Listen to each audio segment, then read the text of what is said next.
Иако изградбата на експресниот пат Штип Радовиш започна пред неколку дена, првиот човек на Државната агенција за патишта Зоран Китанов не ја исклучи можноста овој патен правец многу брзо да прерасне во автопат.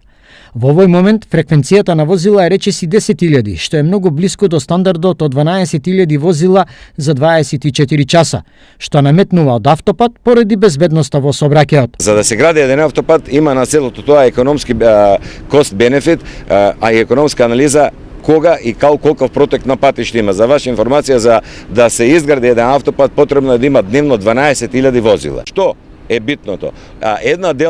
Еден експресен пат е во суштина, во пракса, еден дел од автопат.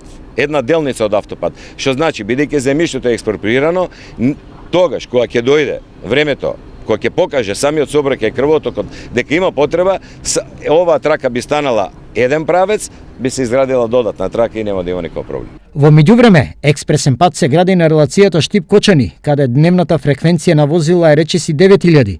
Ова значи дека овој патен правец е речиси идентично оптеретен со оној Штип Радовиш.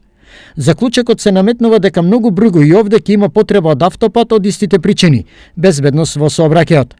Третиот патен правец од Штип кон Велес и Свети Николе бележи дневен промет од повеќе од 15.000 возила, што според сообраќајните стандарди бара автопат.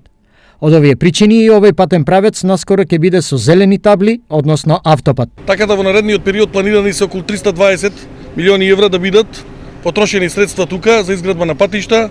Ова драстично треба да ја зголеми безбедноста во сообраќајот, но и брзината на пристигнување до саканата дестинација, но доколку возачите ја почитуваат сообраќајната процедура и правила. За сето ова веќе се издвоени над 320 милиони евра. Од нив 27 се наменети за патот Штип Радовиш, речиси исто толку за патот Штип Кочани, а останатите отпаѓаат на автопатот што треба да ги поврзе Штип Свети Николе Скопје.